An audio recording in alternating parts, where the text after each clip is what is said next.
nekk mu di le départ de Barthélémy Dias taxawu Sénégal ñoom réagir nañ du côté de la régie exactement Arfan taxawu Sénégal ñoom lu ñu wax que ni parti bi kenn moomu ko te itam kenn àndul si demul li nga xam ne que mu di Barthélémy Dias dafa yàqam te su toogoon tuuti incha allah dinañ ko conférer ay responsable yu am solo concrètement Arfan est-ce que nekkul justement benn sortie bu teel jëm si ki nga xam ne que mu di Barthélémy Dias. Oui, ils ont raison, parti bi kan moomu ko wax nañ dëgg. Parce que parti bi kan moomu ko. ñu ne parti dafa teel a dem. Non teelul dem parce que peut-être il est ambitieux. Barthélémy Dias lu mu doon xaar lu mu doon séntu ci parti bi gisu ko moo tax mu jël ses propres initiatives moo tax mu jël sa responsabilité dem parce que c'est un jeune il est ambitieux xaar na Khalifa Sall ci ay yooni yoon ba sonn gisu ko dafa jàpp ni que ces moments de trouble yu mu amoon fii mu soxla Khalifa ci wetam gisu ko moo tax peut-être mu jël décision bi je dis ba peut-être moo tax mu jël décision bi maintenant ñoom ñii di wax tey ni que woy Barthélémy Dias dafa yàkkamti d'accord mën nañu ko wax mais est-ce que Barthélémy Dias bu mu soxlayee soutien seen soutien gis na leen ça c'est aussi c'est une autre question c'est une autre question wax naa la fii démb ñoom Aba Mbaye où ils étaient ñoom Aba Mbaye fan la ñu nekkoon quand Barthélémy Dias était dans les difficultés peut-être moom Aba Mbaye dem na ci ay émission ay yoon wax na xalaatam je suis d'accord avec lui il a dit ce qu'il pouvait dire et le fait marquant boo xamante ne moom Aba Mbaye wax na ko quand il a dit que Barthélémy doit apprendre à se guérir donc de son chagrin avec Ousmane Sonko de son problème avec Ousmane Sonko c'est ce que Aba Mbaye a dit. Aba Mbaye aussi, en l'écoutant parler, il n'arrive pas à digérer le fait que les responsables de Taxawu Sénégal ne l'ont pas reconduit qu'il la liste pour mon député. Il n'est pas d'accord. Parce que c'est un jeune ambitieux aussi, mon Aba Mbaye. Parfois, il a les mêmes comportements que Barthélémy Dias. Je dis parfois, il a les mêmes comportements que Barthélémy Dias. Ils ont la fougue. Oui, ils ont la fougue. Ils se caractérisent. Ils te disent que jàpp ni APR taxawu ña fa daje rek mooy ñi yëg seen ñi gaaw yëg seen bopp. loolu kese la ñoo bëri taxawu. ñoo bëri taxaw. est-ce que loolu moo nekk seen frein. Aba Mbaye lan la wax tout récemment Khalifa n'a pas compris ce que Ousmane Sonko a compris. Ousmane Sonko a compris que un leader crée des leaders. C'est ce que Aba Mbaye a dit. Yaa ngi dégg c'est ce que Aba Mbaye a dit. Il a dit Ousmane Sonko a compris ni que un leader, c'est un leader qui crée des leaders. Okay. Mais Khalifa ne l'a pas compris. C'est là où il est peut-être le départ de Barthélémy Dias. Parce que Khalifa ne veut pas créer des leaders au sein de Taxawu Sénégal.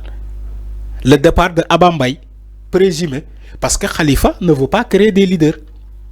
Pour Khalifa, c'est lui le seul leader de Taxawu Sénégal. Même malgré son âge, il ne veut pas prêter le flambeau à Barthélémy Dias ou bien soit à Aba Mbaye et autres.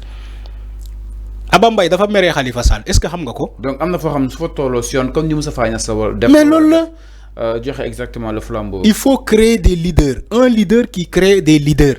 Comme Aba Mbaye a dit avec le cas de Sonko. Donc nous n'était cette expérience d'Ousmane Sonko peut-être aujourd'hui ñoom duñu nekk au pouvoir. duñu nekk au pouvoir.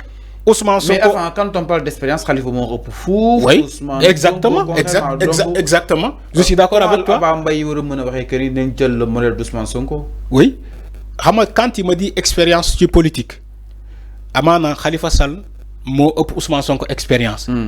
Mais Ousmane Sonko l'a dépassé. Ousmane Sonko a dépassé de très loin Khalifa Sall. Parfois, on te dit l'élève a dépassé le maître. Donc, dégg genre expression yooyu. Mais Ousmane Sonko a dépassé de très loin Khalifa Sall ci politique. te tout récemment la ñëw ci politique en 2016 2014 yooyu Khalifa était là depuis nous quand on était tout petit. ñun bu ñu nekkee ay xale dañ doon gis Khalifa Sall PS Khalifa Sall. Mais Ousmane Sonko a dépassé Khalifa. Pourquoi Ousmane Sonko a dépassé Khalifa politiquement? C'est là où il faut se poser la question. Et Aba Mbaye l'a dit. Ousmane Sonko a compris les mouvements d'humeur de Pastef de son camp. Ousmane Sonko maîtrise son parti. Il sait créer des leaders. Il sait que diw ak diw am nañu capacité def li. Il se défend pas lui seul, Ousmane Sonko. Il a des gens qui le défendent. Mais Khalifa, il se défend seul. Barthélémy Dias moko doon défendre. Ça y est, c'est fini. Mais le mot de cette enfin, concrètement. Il faut se poser cette question. Lan mo dess taxaw. Jeexna. Lan mo fa nek. Donc le bougie c'est attendre peut-être. Jeexna. Barthélémy Dias aura son mouvement pour 2029. Il a déjà nommé son secrétaire selon les informations. Jeexna. Barth, ñi japp ni dafa signer ça. Non, de toute façon, quand ils étaient ensemble, ils n'ont rien gagné à part la mairie de Dakar. La mairie de Dakar, à base de Yewwi Askan Wi lañ ko gagné. Est-ce qu'aujourd'hui, on peut dire que Barthélémy Dias a signé sa mort politique et Khalifa? Est-ce qu'ils ont existé politiquement que les dernières années? Non. Ousmane Sonko moo leen yëkkati, moo leen propulsé, moo leen dundal. Ils étaient dans le coma. Khalifa était dans le coma. Barthélémy Dias était dans le coma. Le coma politique que je dis. Ousmane Sonko ñëw yëkkati leen. Quand ils ont initié, créé le mouvement Yewwi Askan Wi, fofu lañ leen Ousmane Sonko boosté. Il a boosté tout le monde. Maintenant, avec Yewwi Askan Wi, Taxawu Sénégal avait combien de députés? 13 ou 16 ou 14? Non, contexte bobu. Non, je te dis rek, may moma ñew. Contexte bi. Dama né, quand ils étaient dans Yewwi Askan Wi, quand ils étaient dans Yewwi Askan Wi, ils avaient plus de députés. Mais les contextes. Parce que non, il y a la présence de Ousmane Sonko. Malheureusement, c'est ce que tu ne veux pas entendre. C'est ça. C'est la présence de Ousmane Sonko. Moi, nous avons ce nombre de députés là. Quand ils se sont démarqués, de créer la coalition Samosa Kado, sans la présence de Ousmane Sonko, ils ont eu combien de députés au Sénégal? Un seul député, Barthélémy Dias. Il a été dessus, radié de l'Assemblée nationale. Quand Mofanek, Pape Djibril Fall. Est-ce que Pape Djibril Fall, il fait partie de Taxawu Sénégal? Alors. Non. Merci beaucoup, Arfan. Donc, lolu mo am. Ils ont perdu. Alors, merci. Arfan Takotol, nous dirons que Inch'Allah, si vous avez comme dit matinal, ça a été un plaisir de vous accompagner. Ici, émission, malgré le débat était agité. Arfan me donne des mots de tête, Arfan. Je suis malade déjà.